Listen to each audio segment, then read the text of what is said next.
Deep beneath the Caribbean waters, on October 27, 1962, Soviet submarine B-59 sits cut off from the world. Its crew, believing nuclear war has already begun. 3 officers hold the power to launch a nuclear torpedo that could trigger World War III, and 2 have already agreed.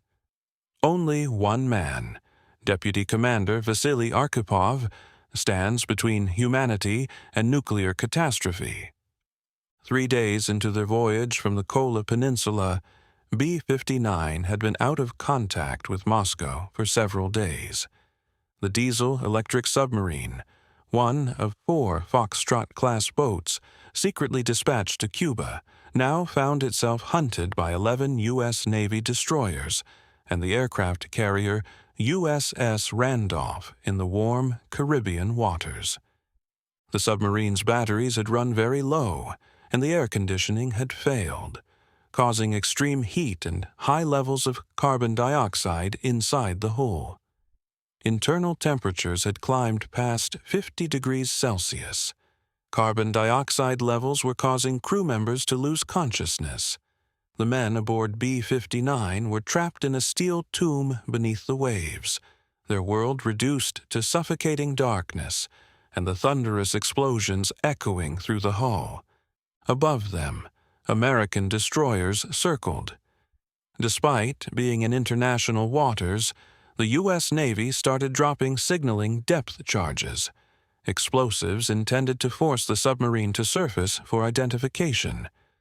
But the diplomatic notice had not reached the captains of the submarines, who had been out of radio contact with Moscow for days. To the Soviet crew, each detonation felt like an act of war. Under these extreme conditions, Captain Valentin Savitsky believed a war might have already started.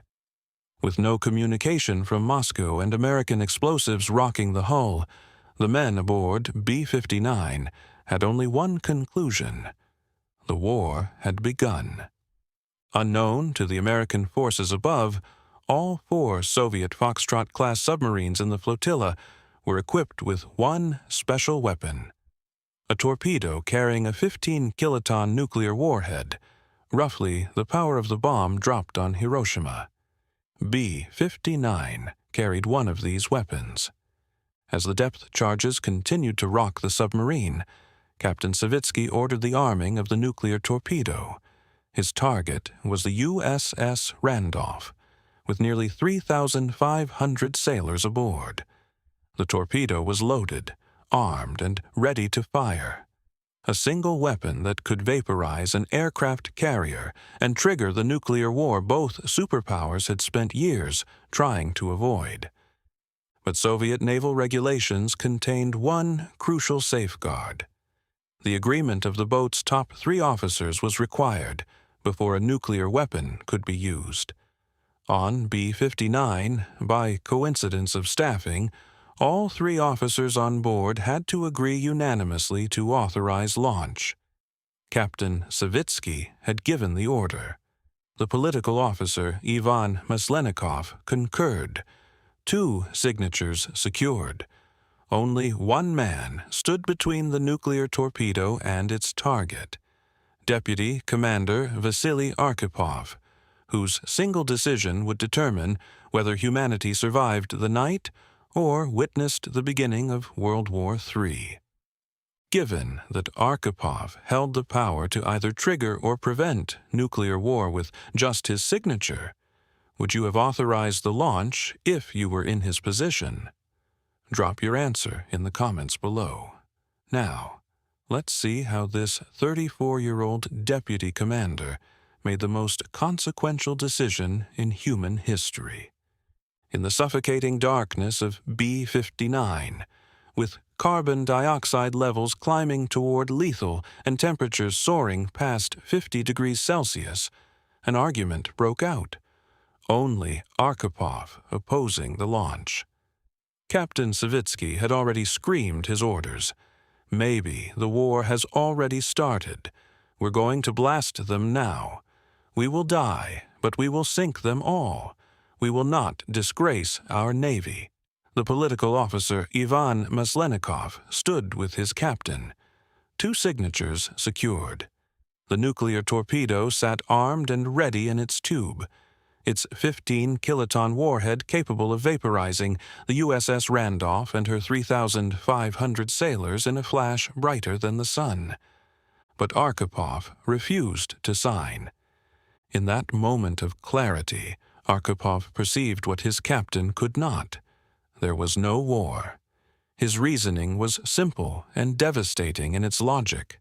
The Americans wouldn't waste their substantial resources fixating on a diesel submarine if a full-blown nuclear war had broken out.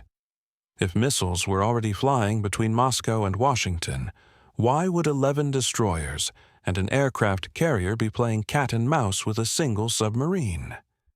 The very presence of the American fleet, hunting but not annihilating, suggested the war had not begun. Arkhipov's authority as flotilla chief of staff carried weight in the debate. His experience with nuclear catastrophe, the radiation exposure from the K-19 accident in 1961 that would eventually kill him, gave him credibility his captain could not dismiss. He had already stared into the abyss of nuclear disaster once. He would not sign the order to create another. In those desperate minutes, Arkhipov faced down his captain and political officer with a single argument for survival: surface and await orders from Moscow. Not attack. Not die with honor. Surface. The 34-year-old deputy commander fought against launching the torpedo with the only weapon he possessed: reason itself. Arkhipov eventually persuaded Captain Savitsky to surface amid the circling American destroyers and await orders from Moscow. At 8:50 p.m. on October 27, 1962, B-59 broke through the Caribbean waters. The submarine's hull, scarred by depth charges and baked by tropical heat, emerged into the night air as American destroyers circled. The mission had failed, but the world had survived. No one on the U.S. side knew at the time that the Soviet submarines were nuclear-armed. No one knew that conditions inside B-59 were so physically unstable that commanding officers, fearing they were under attack, had come within minutes of launching nuclear weapons. The American destroyers that had been hunting B-59 had no idea they had been circling a vessel capable of starting World War III. For decades, Arkhipov's decision remained buried in classified Soviet archives. He continued to serve in the Soviet Navy, his role in preventing nuclear war unknown until shortly before his death in 1998, at age 72. The man who prevented nuclear war lived quietly with his secret, never speaking of the moment when humanity's survival hung on his refusal to sign a single piece of paper. The truth only emerged 40 years later, at a conference in Havana marking the Cuban Missile Crisis anniversary. During the 3-day conference in October 2002, Robert McNamara, Kennedy's defense secretary, said that nuclear war had come much closer than anyone had thought. Thomas Blanton, director of the National Security Archive, said Arkhipov had saved the world. McNamara's own words from 1962 revealed what would have followed.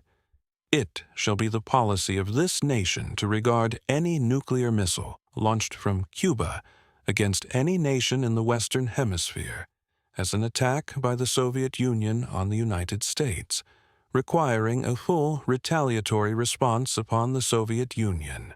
Had Arkhipov signed, a nuclear blast would have erupted in the Sargasso Sea, vaporizing the Randolph's Task Group Alpha. The retaliation would have been swift and total. Instead of the 13-day crisis that ended in negotiation, October 27, 1962, could have become the last day of human civilization. One man's refusal to sign his name prevented the deaths of millions and changed the course of history forever.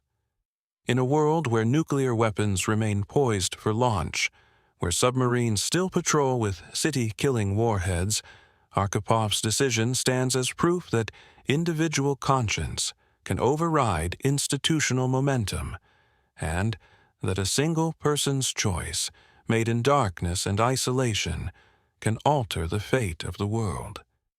Subscribe for more untold stories that changed history, and watch this next